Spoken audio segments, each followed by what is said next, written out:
Here we go. I am going to also share my screen with you and walk you through some typical questions that we get. And so we find that it's really helpful to orient folks and get everybody ready for that start of the school year. For some of you, you have been in our program and your kiddo is new this year, so you had that option to join or not.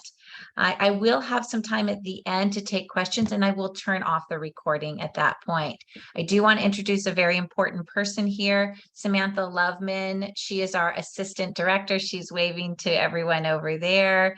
She'll help keep me on top of things, so I make sure that I am making sure I get everybody's questions and remembering to turn off the recording. And she'll be talking a little bit about Playground app as well. So let me share my screen with everyone. And let me walk you through this little orientation piece right now. So I want to talk first. I'm going to start talking about the first day of school because that's what everybody's thinking about. Our first day is a Tuesday. It's not a Monday. It's a Tuesday. We do that because the elementary school is also starting that same week.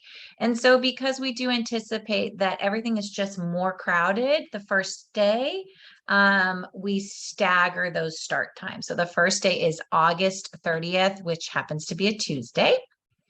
I want everybody to plan a lot of time. So for a lot of folks, you need to get to work and there's things you need to get to. The first few days, everything just takes a smidgen longer here. It just does. Whether we are doing in-person drop-offs, whether we're doing valet drop-offs every year, it just takes a little bit of time. So do a lot of that prep. Be ready yourself so that it makes the process smoother for you, makes the process smoother for your kiddo, and then just bring lots of extra patience, which is really important. If you are new to Temple Beth Hillel, we are going to welcome folks in a slightly different way than we did during the pandemic. So prior to that, we always had a welcome back Shabbat, and we are doing that again. We are really excited to be able to do that. It's been on all of your communications. It's a Minions Minion. So dress up in your Minion outfits if you would like. I plan to be in overalls and a little yellow t-shirt. Getting in the spirit of things. But the lovely thing about this is that we open up the classrooms. So you can bring a lot of the materials ahead of time. You can walk your kiddo into that space, show them the space. You yourself can see the space. And you can bring a lot of those items ahead of time. So consider bringing the things we're going to go over, the items on that welcome back Shabbat time. It's at 4:30 is when the classroom doors open. They're open. The classrooms are open until 5, and then everybody heads up to the upper yard and you can have a picnic. You can bring your own picnic. You can order pizza. Again, lots of communications about that. They will be coming in the e-blast. They came in the communication from myself. It will be on our Facebook page. So if you have any questions for some reason, you can always reach out to us, but you should be getting lots of information. The first day, we always remind folks that not to be surprised if your kiddo starts having some new behaviors, things you didn't see before. The most common worry one is, I don't want to go, I don't want to go. Kids have to wrap their brains around this change, and it is really big and it is different. For families who've had their kids in a child care program prior to coming here, it can feel sometimes even scarier when your kiddo is having some new behaviors. But it's no different for them. It's still change. So sometimes that translates, meaning it's a little bit easier. They can go right into a new setting and it's a little easier for them. For some, it's just like starting all over, and does bring up some new challenging things, a little more resistance with something. They may be very open to it here at school, but then when they get home, because they've held it in and they've really risen to an occasion here at school, you'll start to see the behaviors at home or some regression. So if they were sleeping through the night, they may not be continuing to sleep through the night. If they were if they were fully potty proficient, they may no longer be fully potty proficient. You may see some more accidents or a little regression. Please try not to worry. It's very, very typical. We see it all the time. And for every child, it's a little different. For some, starting new, whether they're a 2-year-old or whether they're entering our Mahina program, they may do okay the first couple of weeks, and then they start to recognize that something's different. So just try to be patient. And know that it's very typical for most kids. Items to bring on the first day, you're going to bring, I have some props here. You're going to bring a shoebox size box, and it'll have all the things that your kiddo might need. So a change of clothing, think socks too, because especially when kids are getting wet, they don't like wet socks. Maybe an extra pair of shoes. It's hot right now, so you'll want to have shorts and t-shirts and things like that. And in this shoe box of extras, you'll want to replenish it every once in a while. Typically, we say, I don't have the kiddo's picture right now, but typically you want to stick a picture of your kiddo right here. So anybody walking in that room knows where your kiddo's stuff is. That way, if they can't, if it's somebody that is not typically in that space for any reason, they can't quite remember the kiddo's name, it's very easy. There's a picture of them. So you can bring that shoebox. There's a list of everything that you'll need in that shoebox on one of those communications that Carla sent out. You can bring your shoebox at that Shabbat. Pull-ups and wipes. Samantha, I'm actually going to have you unmute and talk about the pull-ups that everybody likes because I feel like you really get it. I do. Okay, so the pull-ups that we like are the ones that have the tabs on the side that you can open and remove. It makes potty time go a lot quicker because we don't have to take off shoes and pants and everything. We can change the kiddos just by pulling down their pants instead. So when you're shopping, just look for the ones that open on the sides is what we say. There we go. Thank you. And Sure. pull-ups is not the next step to potty proficiency. It just, like Samantha says, makes it easier. So if your kiddo is still in pull-ups, we ask that you keep us supplied with wipes. We have wipes, but we ask that families keep one little container of wipes as well. And so you'll want to bring lots of extras so that they are set and equipped. The earthquake bag, another little prop here. Earthquake bags are about this size. They have an extra change of clothes. We always get the question, well, it's hot now and it might be cold in winter. So think breathable. I would recommend long pants. Again, this is just in the case of an emergency.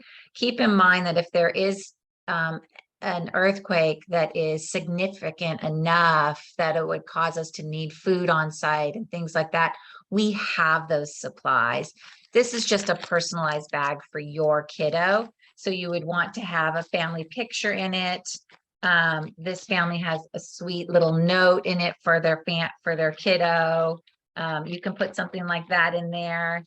Poo poo knock knock. I have not, after almost 20 years here, we've never had to tap into this, but you know, you never know. So you want to make sure you have those supplies in there. That's your quick bag. Again, a list of what goes in it is in that email communication.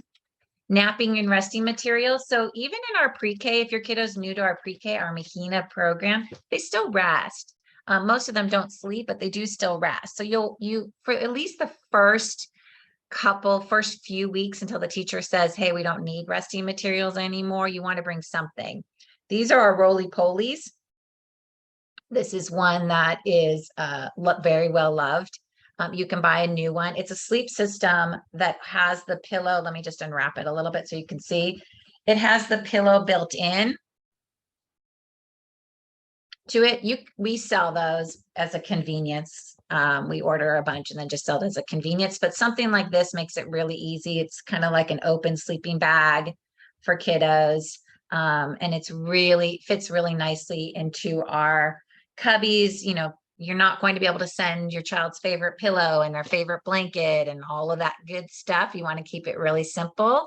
And then as kids get into our older programs, like in the older threes and the pre-K, the fours, they will be cleaning up their own resting materials. So it needs to be simple enough for them. Snack. So those first 4 items can all be brought at that Shabbat, welcome Shabbat, when the classroom will be open. Snack and lunch, all of that should come, obviously, the first day of school. Everything comes from home. So their snack can be in their lunch boxes or their lunch systems. If they're not staying for lunch, that's okay. They just make sure they have a snack in there. Water bottles. We have refillable filtered water stations all over. And so we can easily refill water bottles for your kiddo, whether they're outside or whether it's in the classroom. Over the counter forms. So actually, in the first box I showed you, this kiddo has some allergies, makes their skin get very, very dry. And so they need an over-the-counter Aveeno lotion. We just use the over-the-counter form. Anything that we need to apply to your kiddo, whether that's sunscreen or diaper cream or something of that nature, the over-the-counter form is what you fill out, and we'll wrap it around that, and on there you note how often it needs to be applied. For the first day of school, we will be doing, I'm going to talk in a minute about surveillance versus responsive testing, but we will be doing antigen. We will be asking that you provide an antigen test for that first day of school. So you will have your child take that antigen test in the morning, and then you will bring it and show it, or take a picture of it is actually better, the first day of school. So on the antigen, we ask that you write your child's name and the date so that we can keep track. We get so many pictures. We see so many pictures. Again, you will not be sending it to anyone. You will be just having it on your phone, ready to show your teacher that first day, which will also make that process just a smidgen slower on that first day. So again, that patience is really important.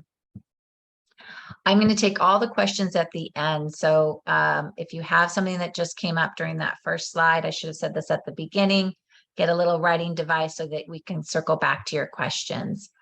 Drop off and pick up. So you're going to get this information first. I said it in my last communication that Carla sent out, we were hoping to switch to in-person drop off, and we are planning to do that. So all of the drop off, Samantha just clapped. It has to remind me that this is a real sign, actually get a little bit of chills. This is a real sign of returning to some normalcy for us. Dropping off in person has been the number one thing that parents had missed over the last 2 years. There are parents who do really love the valet for different reasons. So I know that there will be some that will miss that.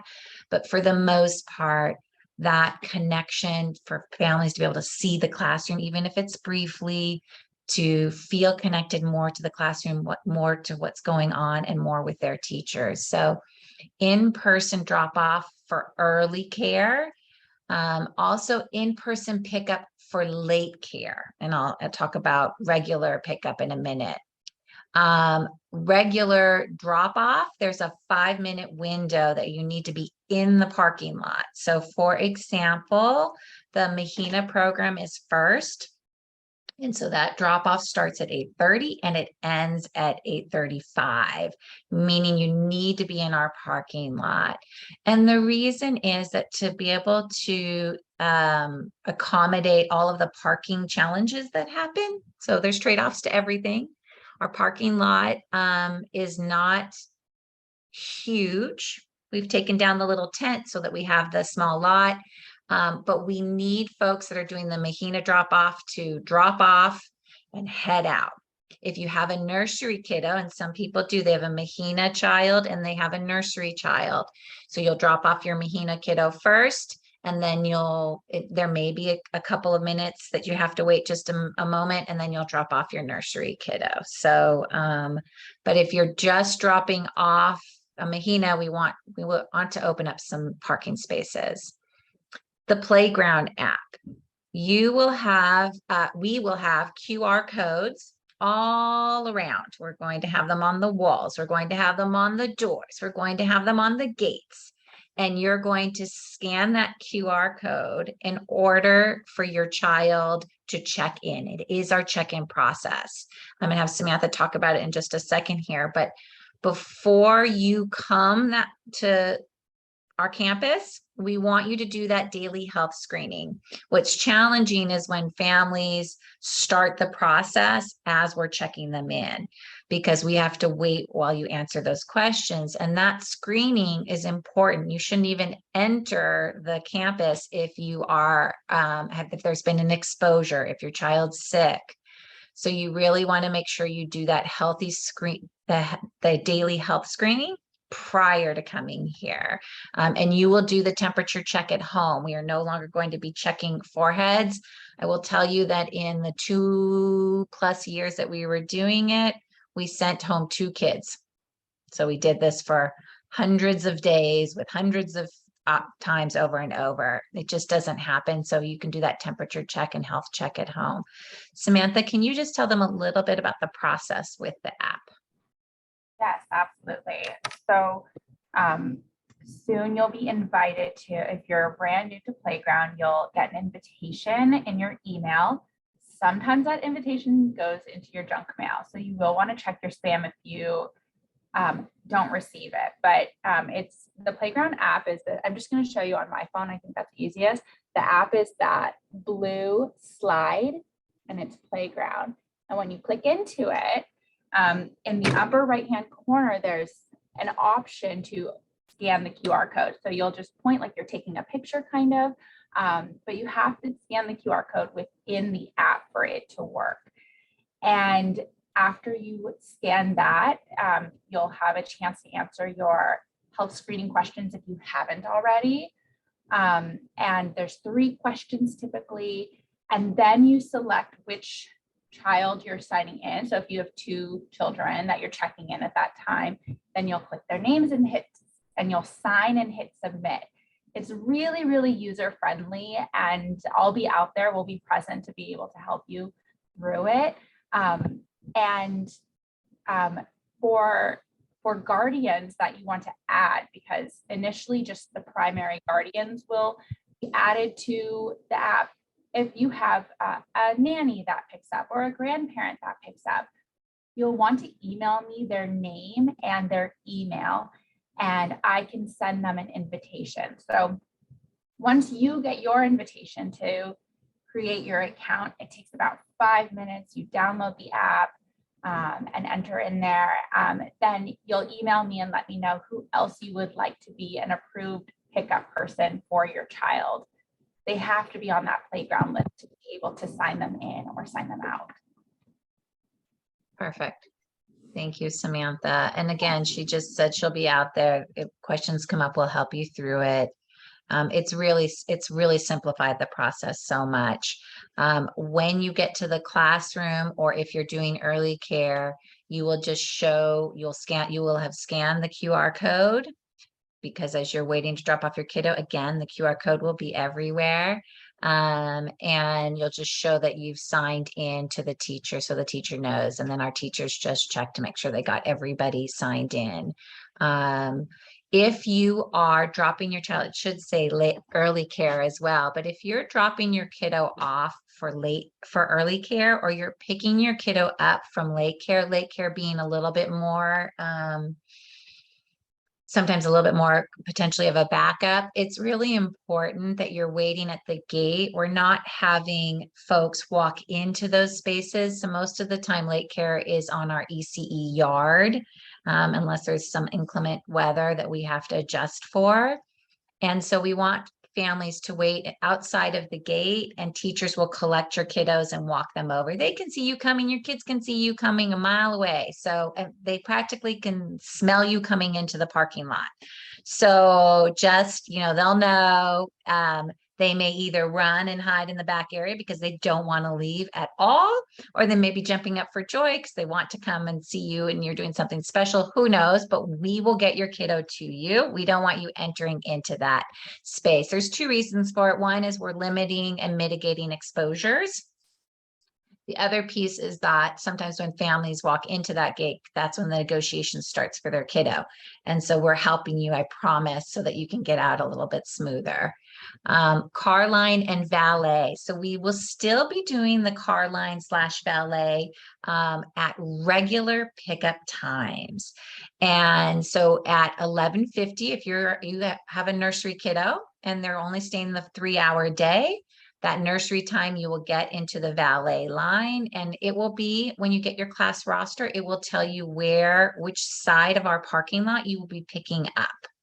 And so it'll say either the playground side or the main building side. 2:30 is the Mahina pickup, and 2:50 is the regular, the 6-day extended day for nursery. So 11:50 is the nursery half-day program. 2:30 is the Mahina program. That's the regular 6-hour day because they start at 8:30. And 2:50 is the extended day, longer day for nursery kiddos. Anything before the start date or start time, and anything after those 2:30 and 2:50 end time, that's considered late care. So early care is before the start, and late care times are anything after those regular day times. Patience is really important those first 2 weeks. So this goes for the car line as well as the in-person drop off. So for the car line, probably the first week was really hectic last year and the year before. It just is, there's just more separation that's happening with kiddos. There's a little bit more, even in person, you're going to find that a little bit more of that separation. Be patient. One thing I really think is super important is to really plan with your child ahead of time what's going to happen. Don't give them too much information ahead of time. Make it really simple. We're going to drop off. I'm going to hand you your whatever that transitional object might be for them, or I'm going to give you your lunch, or you're going to have your backpack. I'm going to give you a hug and a kiss goodbye, and then I'm going to head out. 99% of the time, your kiddos are fine within a few minutes. They may cry a whole lot at that start of that separation. Try not to worry. We are really used to it. We're really experienced at it. And if it continues, we'll figure out a better plan for your kiddo, and figure out what's going to work to make that process more smooth for your child. Let's go on to the next slide. Importance of being on time. So I started talking a little bit about this already. The parking lot is so full the later you get here. So there is motivation to get here a little bit earlier. It will, over time, be a little different. In the beginning, the first few days, everybody's here right on time. They want to leave enough time, and you will likely on many a day have to park outside of the parking lot and walk in. So that is a possibility. We have little parking stickers for your car, and we have parking stickers for our walking on stickers for your keychain. Carla sent out a communication about that. I won't even go over it. We always have extras if for some reason you need another one. So think in terms of a full parking lot. You want to get here on time. The first thing that happens in every single classroom is free time, free choice. And that is where children really get some ownership and autonomy over their learning.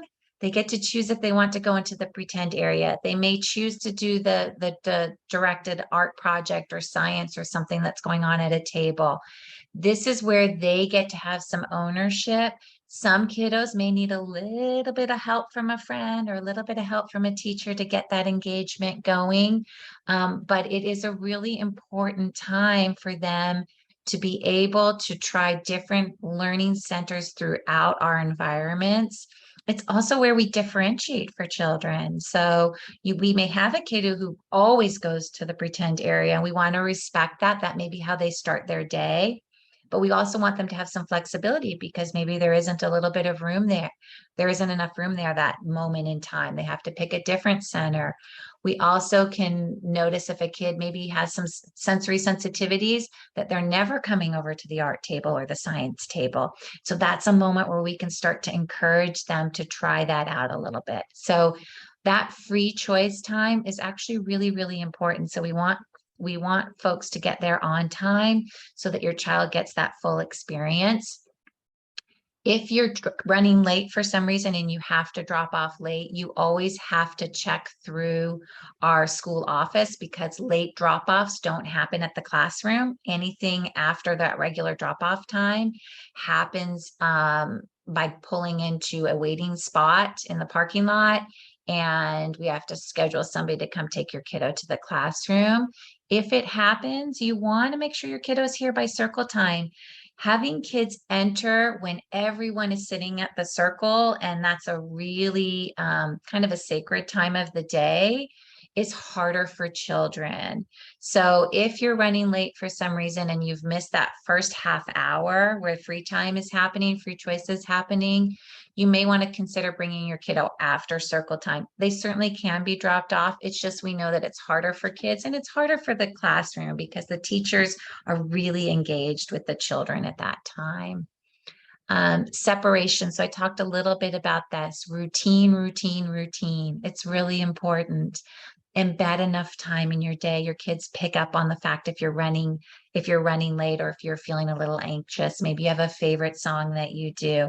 I always talk about the thread through the day. So if your kiddo has a hard time with separation, think of something that you can tell them that they're going to do when they see you again. And then the teachers, if you can, loop the teachers in, and it helps remind the child what's going to happen throughout the day. Separation at the start of the day really can be reinforced at the end of the day and in the morning time. So think about those routines. Think about how you can help your kiddo through that. You are not going to get out of it. So I always tell, like, some parents feel like rock stars. That first drop off, my kid didn't cry. It was great, no problem. Every child will go through it.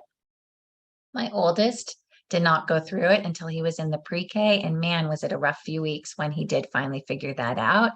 For my youngest, he went through it every year up through fourth grade, crying and crying and crying. He would hate me telling the story now.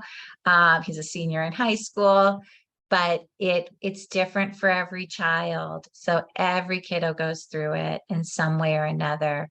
Just try to take some deep breaths. It's much harder on you than it is on your kiddo. We will, if it's a rough drop off, you can always call the school office. We're all used to getting those calls. Carla's used to getting those calls, and we can call down to the classroom and see how they're doing.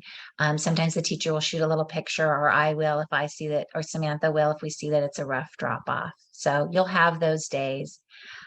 Late drop off. As I said, anytime past your regular drop off is considered a late drop off. So if your drop off is from 8:50 until 8:55 and you don't get there until 9 o'clock or 5 after 9, then you'll be pulling into the parking lot and one of us will walk out, collect your kiddo, and bring them over to the classroom for you.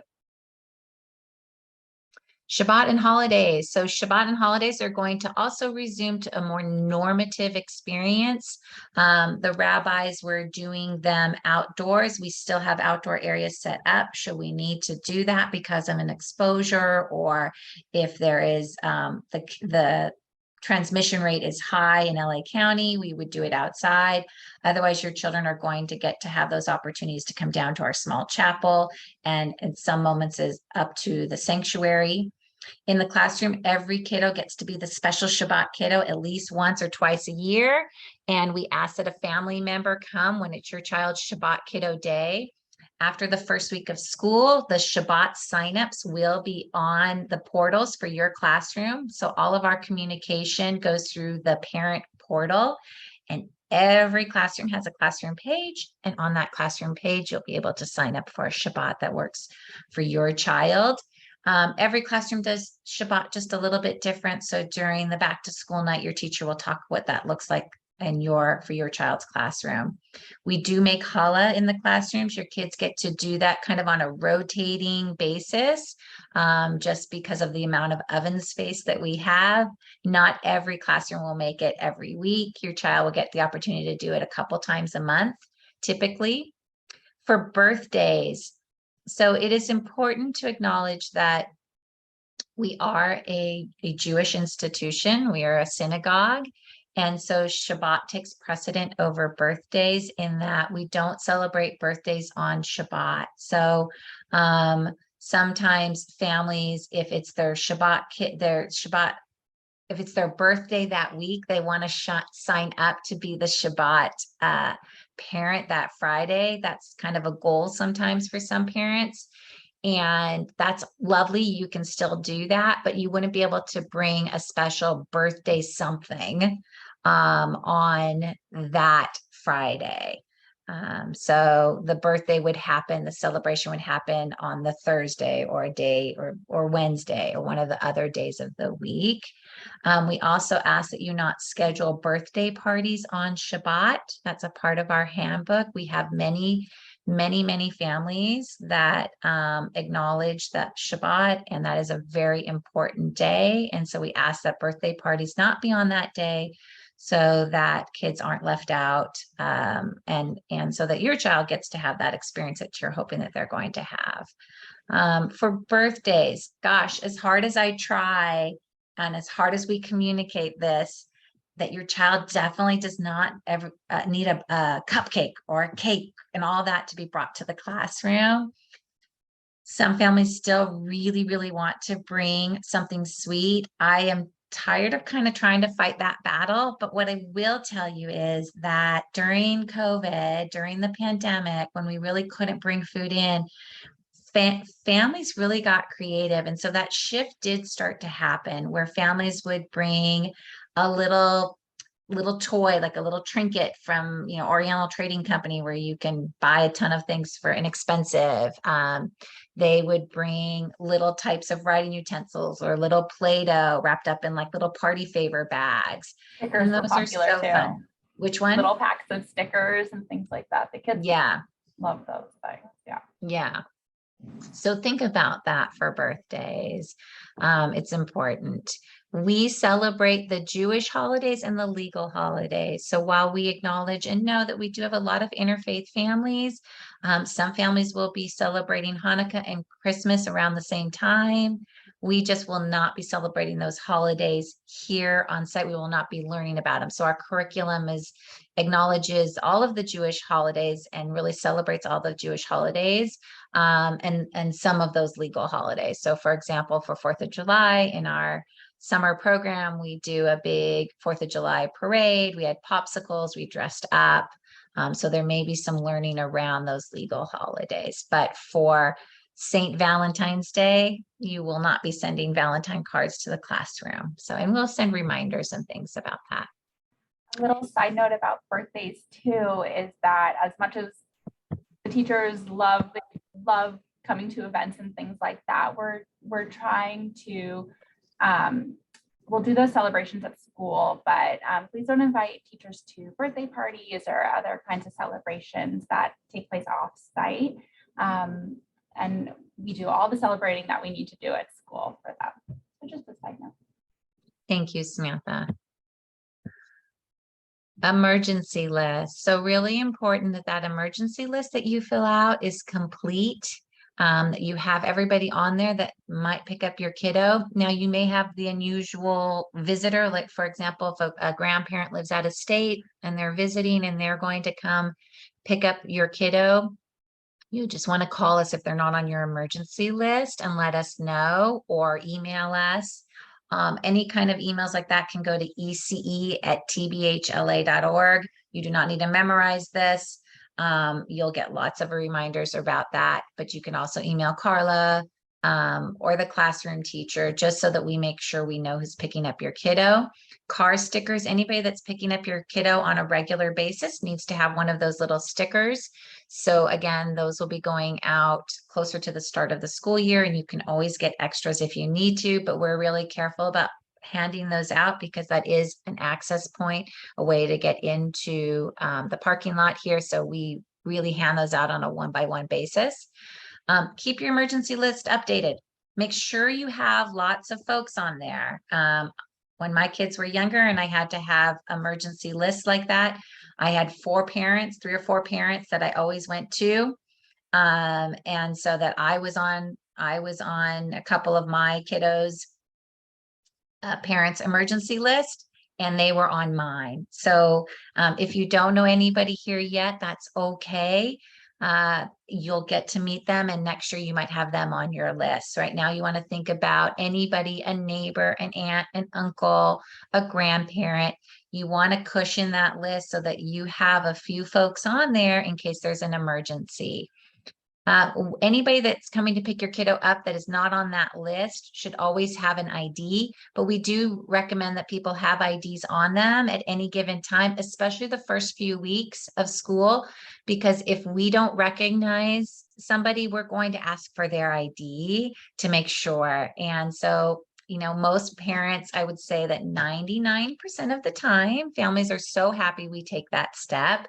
For example, like a nanny might come on site and I haven't seen them, and I make them wait until I can reach the parent and make sure of, is this that person? Is this who's picking up today? And the picture of their ID. We're really careful about that. Our illness policy is that within 20 minutes, your kiddo needs to be picked up. So again, when you're thinking about that emergency list, you want to have a few folks on there.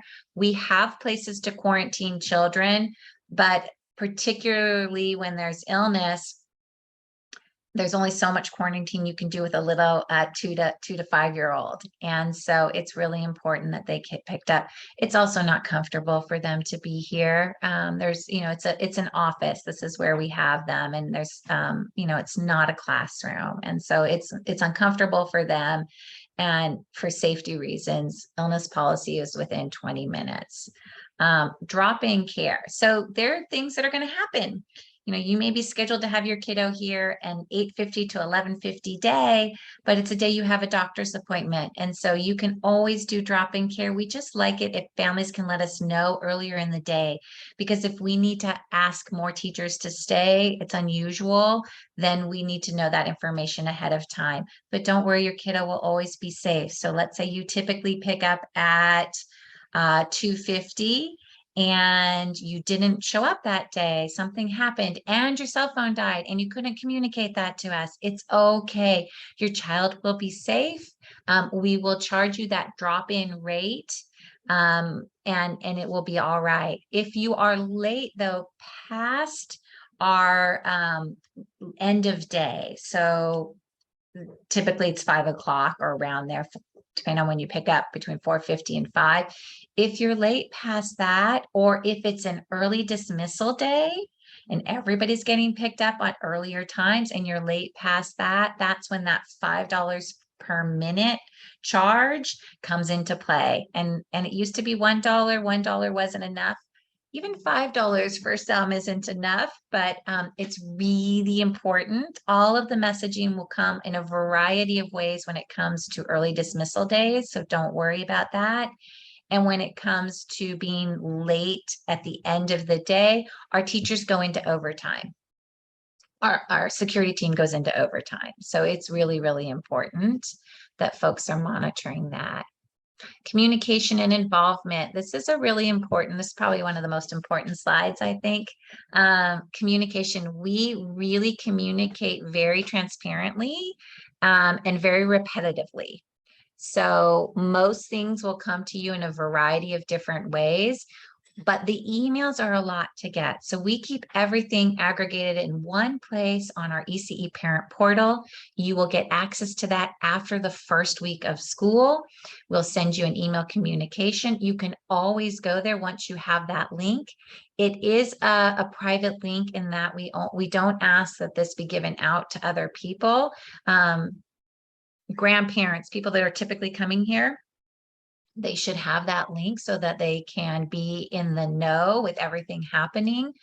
You will occasionally receive emails from room parents and occasionally emails from me or from Carla.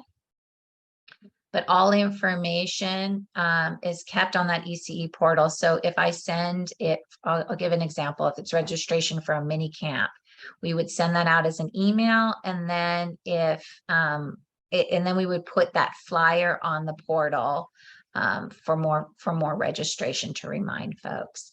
So that's a really good place to get your information, and that's where most communications will come. Also, check the school calendar so that you're always in the know. When my kids' school calendars come out, I always put it into my work calendar so that I'm aware. And my high schooler has a weird days where some days are half days, some days are full days, some days are rally days. And so I put all of that into my work calendar so that I know what's happening. I recommend that. Temple e-blasts, you'll get those. Don't unsubscribe, because once you do, it's really hard to subscribe again to Constant Contact, but that's another source for communication. Involvement, come to the community events.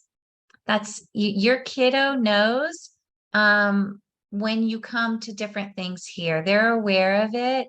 And that home school connection is so critical in their development. So come to community events, be a part of this. You'll get something out of it, and so will your child. We just had the Shabbat Splash, super well attended. I'm sure many of you were there. Samantha was there, and I got lots of pictures and updates, and it looked like a really fun event. Pathways meetings. So other than this orientation, the only other meeting that I require parents to come to is our pathways meetings. And we do those by age group. So the Mahina one happens in November so that parents are equipped and ready for how to navigate what happens after our pre-K Mahina program. For the 2s and 3-year-olds, your pathways meetings happen late winter, just before registration comes out. I go over how to navigate pathways through our program and beyond. So that's a required meeting as well. One of the beautiful things of COVID is that we do a lot of our meetings now on Zoom, and I can record those, but I do think it's really important to attend, because I will not record the question in the Q&A where a lot of information comes. Get involved. Find the thing that feeds you. Find the thing that you're interested in. Not everybody has to be a room parent or head of a chaired committee, but find ways. Maybe you volunteer at the Purim Carnival. Room parents are a lovely way to get involved, because most of that work happens from home. There's very little to do. It's not a huge time commitment, although it sounds like it is. There are times of the year where it might be a little bit more, but most of the email communications are done in a uniform way so that everybody's getting the same information by a room parent chair. But find the ways to get involved. Challenges. So things are going to come up. Your kiddo's going to come home and accurately or inaccurately tell you a story about getting hurt potentially, or you're going to feel a frustration by something, or you're a little nervous about some development that you've seen in your kiddo. Most important thing is take a few deep breaths first. Most of the time, waiting a few hours is really helpful, especially if it's happening at the end of the day. I know that for myself as a parent, if I'm getting some information at the end of the day after I've already had a really long day, it's hard for my brain to be in a regulated state enough to process that information. So when I wait till the morning, I have a clearer head and a better understanding of what I really need some help with. So that's an important piece. Review our communications, review the handbook, review any communications, because sometimes the challenge is a frustration with a policy, or you thought you didn't get some information that you really are frustrated that you need. So check those sources. Emails, email us. All emails are typically returned within 24 hours or less, unless something is unusual and we missed it for some reason. But I tell teachers, really try not to look at emails at night. And I ask parents, try to refrain from doing those late night emails. I know that sometimes for some of you, that's the best time for you to do it. If you can schedule it on your email to arrive in their mailbox in the morning, it's easier for them to check it then anyway. And so just be mindful that anything you send in the evening hours, you're not going to get a response until the following morning. And if it's something that we need to do a little research on, we might get back to you closer to that 24-hour period. Teachers have quote unquote office hours where on the teacher portal, it'll tell you the day of the week that you can register to have a conversation with them, just any kind of check-in register conversation that you want to have. But you can always schedule time to talk to a teacher. That drop-off time and pickup time, I always tell teachers and I will tell parents, it leaves everybody unsatisfied if you're trying to work through a challenge at that time. The teacher will not have enough time to give you the attention that you deserve and that they deserve to really process and understand what your question is. So that, how did my kiddo do today? Question at pickup. First of all, nobody wants to have to give a quick answer to when my husband asked how to go today. Well, it went up and down and sideways and fantastic, and it was hard. And, it's too big of a question. So try to refrain from those, and anything bigger than that, really, you should email the teacher first and give them time to set up a time to talk with you. They can set up a meeting, you can set up a meeting. And then just please remember, who do I need to talk to help me with this challenge, right? Venting to other parents in the classroom, those WhatsApp groups are great, but they're also super challenging. It's not a place to vent. It's really important that you keep those challenges and address them to the person that can actually give you some assistance. I think that for the most part, nobody means any harm, but Lashon Hara policy is please refrain from gossiping. Most people typically laugh at this, but it does happen. A child will come home and they will report something. And sometimes parents will call and say, the other parent and say, my child said your child did X, Y, and Z. And it could be that your child brought a lion to school today. And obviously that didn't happen. Children, 3-year-olds are not always accurate reporters. And they may not have all of the information. So please refrain from doing those parent-to-parent communications. Talk with the teacher, talk with myself, and we'll get to the bottom of it. And our community is a pretty phenomenal, very tight-knit community. We really navigated the last 2 years so successfully because of that trust, that mutual trust that we have with each other, that belief that we all are in it together. It's a village, it takes a village. So really, that communication is really important. Snack and lunch, as I said, all food comes from home. Make sure you have easy to open containers, particularly if your children are 3 years and older, because for the most part, we want them to learn to open those containers. We will hand wash before and after eating, or hand wiping, or sanitizing. If your kiddo is on the move after the end of lunch, they may do a quick hand sanitizer or a wet wiping, but we have hand washing stations everywhere. Follow our kashrut policy, which is kosher style. So no pepperoni pizza, no pork, no shellfish, no turkey and cheese sandwich together, but you could have a turkey sandwich and a yogurt in the same lunch, just not in the same bite. We do have a lot of allergies, and for families who are not affected by allergies, that's a blessing. For families that are affected by their kiddo having a significant allergy, it's a terribly hard fear to send your kiddo to school every day and have that sense of comfort that you need, that your kiddo is going to be safe. There's always going to be an element of risk. And so we ask everybody to take care of those around us with significant allergies. So we have certain policies around food, particularly no nut products, which I'll talk about in a minute, but please follow our allergy and kashrut guidelines. It's really important. Lunch right now is only for kiddos in the 6-hour day. For families that had kids here 3 years or longer ago, we used to have a half-hour lunch program for our nursery kiddos. because of the new dropping off and picking up and some of the scheduling that we're doing, we haven't brought back that half-hour lunch program, but we are hoping to do that. We just need to navigate the first few couple of months of school, and then we're going to look into bringing that back. But you do not need to pack a lunch for your child if they leave in the nursery program for that 3-hour day.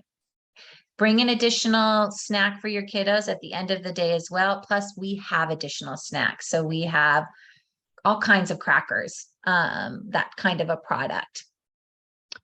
While we are a no nut program, we can never claim to be completely nut free because of all of the different events that happen here on our facility. But we do ask that families not send nut butters of any kind. Now, I'm not talking about butter made with cream. I'm talking about soy butter, almond butter, cashew butter, peanut butter. Our teachers cannot differentiate. They all look the same for the most part, without getting their nose or tasting it themselves. We just can't differentiate those things. So please save those for your snacks, save those for breakfast, save those for dinner, save those for bedtime snacks, whatever it might be. Just please don't send them to school. And there may be an additional allergy in your classroom where there's some restriction. I'll give you an example for kids who have sesame allergies. Typically, we will ask that no hummus from a grocery store come. Homemade hummus with garbanzo beans and olive oil are typically okay, but we ask families to be really attentive around any significant life-threatening allergies in a classroom. Illness policy. If your kiddo is sick, keep them home if they have any sign of allergy. So, of illness. If children have goopy noses, that's typically not allergies, although we will sometimes hear that. I have a kiddo with significant environmental allergies. I know what that looks like. I know what that experience was like for him until he was about 12. We know that some kids do have allergies, but if they have copious amounts of liquid coming out of their noses and they're wiping it on their arms and on all of the toys, we're going to have them picked up. That's not typically a sign of allergies. If your child has allergies, we would need to have a doctor's note on file. If a child has been sick, we want them to be symptom-free for 24 hours. It is required if they've had a fever, and it is required if they've had any kind of stomach illness. For stomach illness, while the requirement is 24 hours, I highly recommend 48 hours or till their first solid bowel movement, because it's really, really hard to know if that virus has worked its way out of their system until then. As I said, kids must be picked up within 20 minutes. There are no refunds for illness days. Those are really hard and unpredictable.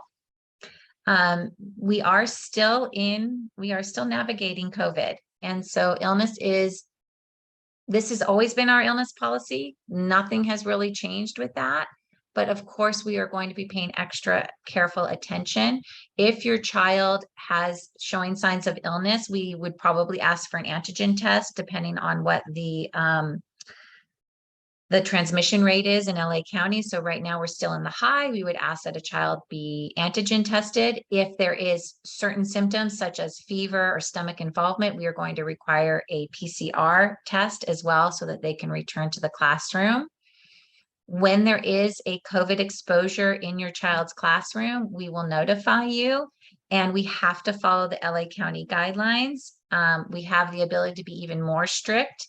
We're pretty observant of what is required without being too over the top, meaning that we are required that if there's an exposure in your child's classroom, that if it is determined that the classroom can stay open, which most cases it is, there's certain cases where we wouldn't, depending on the number of positive cases potentially in a classroom.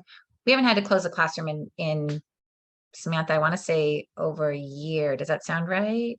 Maybe last fall we did something like that. In that exposure quarantine period, your child has to be masked. this is really hard to hear for those of you with 2-year-olds. Samantha has a 2-year-old. We were just talking about this. She's like, I gotta start practicing. Yeah.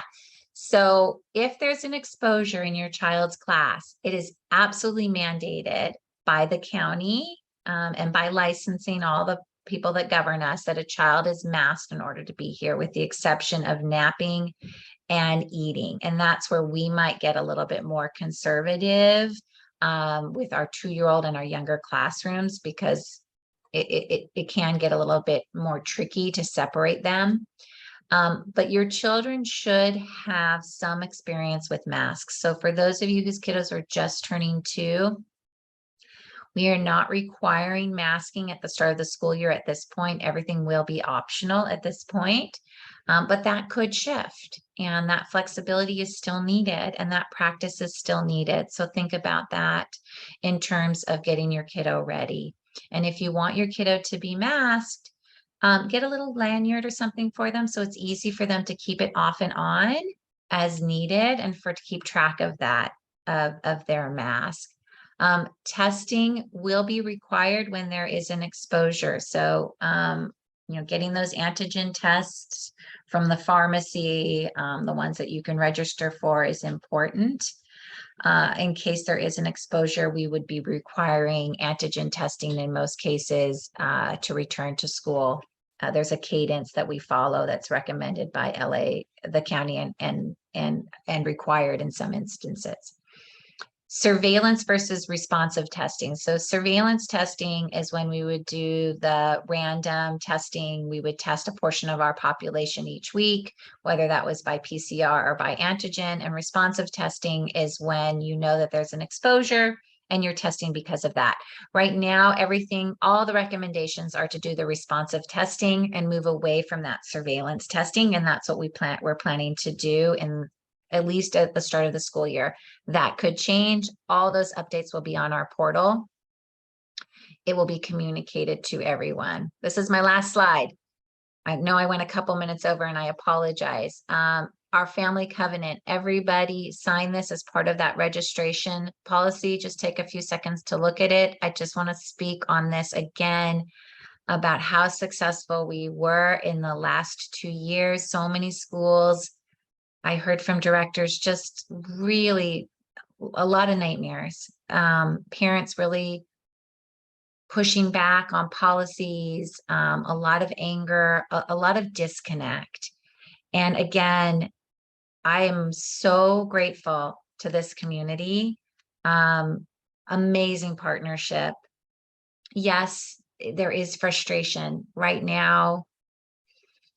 Everyone is feeling that. We see people that are a little quicker to feel angry, to feel disappointed. We've all been through a lot over these last couple of years, but it's really important that transparency continue, that we know when something is going on, and that you give us that grace to move through those moments. There are times where there's going to be information we won't be able to share. And there are times where, you may be put into a position where you're having to do testing, or your kiddo may have to stay home because of an exposure. Please partner with us. Please understand that we're keeping the safety of everyone. With that, I am going to take questions. Samantha, during our technology issues, I had to borrow Samantha's laptop. Samantha, your battery is about to die. So if you wouldn't mind walking your battery, your charger over to me. I'm also going to stop the recording at this point.